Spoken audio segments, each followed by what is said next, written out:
আমাদের টিচাররা তো আমাদের এমন অমানুষ বানায়। ওদের তো ওরা সব সন্ত্রাসী। ওরা নাকি আবার শামসুল খান ভাঙতে যাবো, ভাইঙ্গা দিব না, একদম হাড্ডি গুটি ভাইঙ্গা ফেলবো। এবার মেয়েরা তো নামে না, এবার মেয়েরাও না, এবার দেখি কি করে, হাড্ডি গুটি ভাইঙ্গা ফেলবো। যে আমরা চাই যে আমাদের কলেজ যাতে সুষ্ঠুভাবে আবার আগের মতন রেগুলার হয়ে যায়। এখন আমাদের কথা হয়েছে যে আমাদের পরীক্ষা, আমরা ডিপ্লোমার স্টুডেন্ট, আমাদের পরীক্ষা ডিসেম্বরের এই যে 2 তারিখে থেকে। আমাদের অ্যাডমিট কার্ড জমা দেওয়ার কথা ছিল, পাসপোর্ট সাইজ ছবি জমা দেওয়ার কথা ছিল। আমরা এখন ওগুলো পাবো কিভাবে? ওরা তো সব নষ্ট করে দিয়ে গেছে। আমার পরীক্ষা, ওরা বলতেছে ওদের ফাইনাল পরীক্ষাতে যায় আমরা ডিস্টার্ব করছি। আমরা তো বোর্ড পরীক্ষা, আমাদের তো ক্যারিয়ারের ব্যাপার। যদি এরকম হয়তো, ওরা বলতেছে যে ওদের পরীক্ষার মধ্যে ডিস্টার্ব করা হয়েছে, একদম মিথ্যা কথা। ওদের পরীক্ষার মধ্যে কোনো ডিস্টার্ব করা হয় নাই। ইভেন স্টুডেন্টরা ওদের পরীক্ষা চলতেছে দেখে নিচে ঘুরছে, ওরা ক্লাসরুমে যায়ও নাই। আবার বলতেছে ওদের নাকি মেয়েদের গায়ে হাত তোলা হয়েছে। ওদের মেয়েদেরকে সুন্দর করে সাইড করে রাখা হয়েছে। ওদের মেয়েদের গায়ে কোনো হাতও তুলে হয় না, ওদের সাইড দিয়ে মেয়েদেরকে যাইতে দেওয়া হয়েছে। ওদের পরীক্ষার মধ্যে নাকি ওদের কি গন্ডগোল হয়েছে, মিথ্যা কথা। এখন আমাদের যে পরীক্ষা চলতেছে আমরা কি করবো?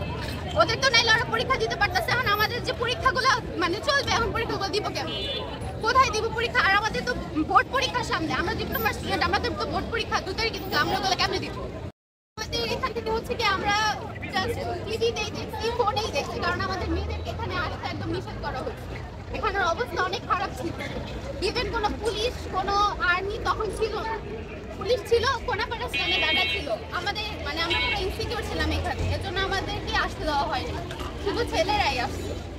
আর সবচেয়ে বড় কথা হয়েছে যে আমাদের মোল্লা স্যার এই কলেজটারে নিজের হাতে গড়ে তুলছে। ওদের তো সরকারি কলেজ, আমাদের তো প্রাইভেট ইউনিভার্সিটি। একটা ভবন ছিল, সে পিছনে 2টা ভবনও তুলছে। সামনের এই জায়গার জন্য আমরা হচ্ছে এখানে এমআরএস নতুন করে তোলা হবে, এই জন্য এমআরএসের জন্য ভবনও তোলা হইতেছে। ওরা কি পারবে এগুলো এরকম করতে? কেমনে পারলো? এটা প্রাইভেট ইউনিভার্সিটি, এটা তো কোনো সরকারি না। ওদের তো সরকার অনুদান দিয়ে দিবে, ওদেরকে দেখাইবো ওদের ক্ষতি হয়েছে, আর ওদেরকে সরকার দিয়ে দিবে, টাকা দিয়ে দিবে ওদের রেনোভেশন করার জন্য। আমাদের টাকা দিবে। ওরা কেমনে পারলো এরকম করতে? সব জিনিসটা চলে গেছে আমাদের, কিছুই নাই আমাদের এখানে। যে আমরা আমাদের প্রত্যেকটা ইয়েতে ল্যাব ছিল, প্রত্যেকটা ডিপার্টমেন্টের জন্য আলাদা করে ল্যাব ছিল। ওরা ল্যাবের কিচ্ছু রাখে না। যেগুলো প্রয়োজন মনে করছে ওগুলো নিয়ে চলে গেছে, আর যেগুলো বুঝে না তো না, অশিক্ষিত তো, যেই ডিভাইস গুলো বুঝে না, এগুলো প্রয়োজন কি, ওগুলো সব ভাঙা রেখে গেছে। অমানুষ না তো কি এগুলো? কি অমানুষ না? তো ওদেরকে কি এগুলো শিক্ষা দেওয়া হয়েছে? ওদেরকে কি এগুলো শিক্ষা দেওয়া হয়েছে? আর ওই যে ওনাদের যে ম্যাডামটা, উনি যে এত করে বললো যে আমাদের মোল্লা স্যার নাকি ভয় পাইছে, এটা কোন ধরনের কথাবার্তা? একটা টিচার কিভাবে এমন করে কিভাবে কথা বলতে পারে? উনি নাকি আবার কোন ওই ন্যাশনালের চেয়ারম্যানের কি জানো একটা, ওনার বিচার চাই ভাই। উনি কেমনে বলতে পারে এগুলা? ওনাদের উস্কানিতে, টিচারদের উস্কানিতে স্টুডেন্টরা আরো বাড়ছে। আমাদের টিচাররা আমাদের কখন উস্কানি দেন? ইভেন আমাদের টিচাররা এটা আটকানোর চেষ্টা করছে। আমাদের টিচাররা স্টুডেন্টদের বেরোয়া যেতেছিল, ওদেরকে টাইনাররা ভিতর দিকে আটকায় রাখছে, ওরা যায় না চায়। তাও আমাদের ভাই মারা গেছে, এই চেতনায় ওরা সবাই গেছে জোর কইরা। ওরা তো স্টুডেন্টদেরকে আগায় দিছে, যা যায় মার, সব শেষ করে দেখবো না আমরা। আমাদের টিচাররা তো আমাদের এমন অমানুষ বানায়।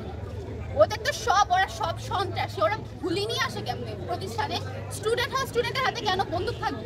এরা কোন ধরনের স্টুডেন্টের হাতে কেন বন্দুক থাকবে? আবার একটা স্টুডেন্টের গায়ে কিভাবে গুলি চালাতে পারবে? এগুলার উত্তর দিতে বলেন। ওরা নাকি আবার শামসুল খান ভাঙতে যাবো, ভাইঙ্গা দিব না, একদম হাড্ডি গুটি ভাইঙ্গা ফেলবো। এবার মেয়েরা তো নামে না, এবার মেয়েরাও না, এবার দেখি কি করে, হাড্ডি গুটি ভাইঙ্গা ফেলবো। একটা প্রতিষ্ঠান ভাঙতে থেকে আরেকটা যাইবো, দেখবো না এই ডিএমআরসি আবার উঠবে। এখন যে প্রতিষ্ঠানগুলো এখন মুখ পাল্টা দিচ্ছে না, ওইগুলো দেখবে। ডিএমআরসি আটকায় রাখতে পারবে না।